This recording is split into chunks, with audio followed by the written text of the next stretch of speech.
চকীহালী চিখুৰ তলত দুখীয়া খেতিয়কৰ ঘৰৰ ওপৰতে পৰিল বৃহৎ গছ। বঙাইগাঁও জিলাৰ মানিকপুৰ থানাৰ অন্তৰ্গত চকীহালী চিখুৰ তলত আজি পুৱা প্ৰায় 9:30 মান বজাত ঘাইপথৰ দাঁতিত অৱস্থিত বৃহৎ ৰাতি মৰা গছ বা ৰেইন ট্ৰী গছ এডাল গাঁওখনৰ এজন দুখীয়া খেতিয়ক ৰামপ্ৰসাদ ৰায়ৰ শোৱনি কোঠাৰ ওপৰতে ভাঙি পৰে। ফলত ৰামপ্ৰসাদ ৰায়ৰ ঘৰৰ এটা শোৱনি কোঠাৰ লগতে গোহালিটোও সম্পূৰ্ণৰূপে ধ্বংস হয়। ঘটনাস্থলীত মানিকপুৰ আৰক্ষীৰ লগতে বন বিভাগৰ লোক উপস্থিত হৈছে। ৰাইজে নিজে উদ্যোগ লৈ গছডাল কটাৰ ব্যৱস্থা কৰে। লক্ষণীয়ভাৱে ঘটনাটোৰ ফলত পৰিয়ালটোৰ কোনো লোক হতাহত হোৱা নাই। স্থানীয় ৰাইজৰ লগতে ভুক্তভোগী ৰামপ্ৰসাদ ৰায়ে চৰকাৰৰ ফালৰ পৰা কিছু আৰ্থিক ক্ষতিপূৰণ পোৱাৰ বাবে অনুৰোধ জনাইছে। নমস্কাৰ, মোৰ নাম ৰামপ্ৰসাদ ৰায়। মোৰ হঠাতে আজি গাছ পৰি হাতেনে মোৰ ঘৰত পৰি হাতেন ঘৰটো ভাঙি চিঙি মাৰ হৈ গ'ল। গতিকে চৰকাৰৰ ফালৰ পৰা কিবা যদি অলপ সহায় সাহায্য কৰে। এই ঠাইখিনি একচুৱেলি মানিকপুৰ থানাৰ অন্তৰ্গত চকীহালী অঞ্চলৰ এইখিনি চিচুতল বুলি কয়।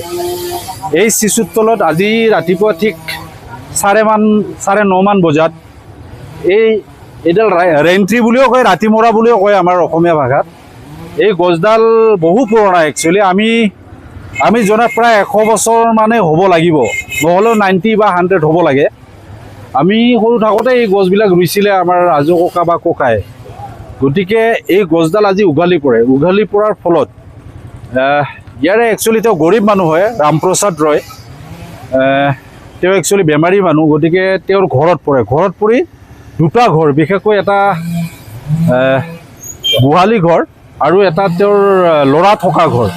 একচুৱেলি হয়তো ৰাতি পৰিলে বহুত মানে হয়তো ল'ৰা আৰু ছোৱালীটোৰো ক্ষতি হ'লেহেঁতেন, মানে মিছেছৰ বোৱাৰীৰ।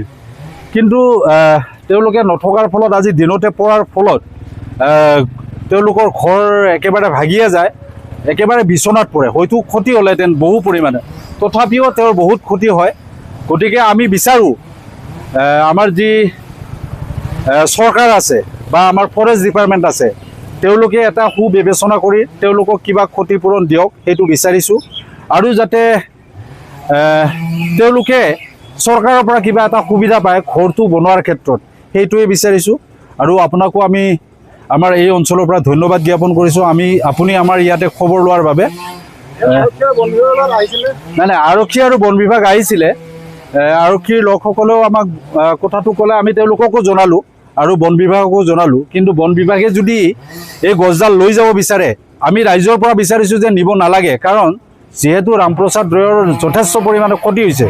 এটা ঘৰ বনাওঁতে আপোনাৰ বাঁহৰ বা টিনৰ ঘৰ বনালেও 1 লাখ টকা লাগে। গতিকে আমি বিচাৰিছোঁ চৰকাৰৰ ফালৰ পৰাই হওক বা ফৰেষ্টৰ ডিপাৰ্টমেণ্টৰ ফালৰ পৰাই হওক, তেওঁক এই ক্ষতিপূৰণটো দিয়ক, সেইটোৱে বিচাৰিছোঁ।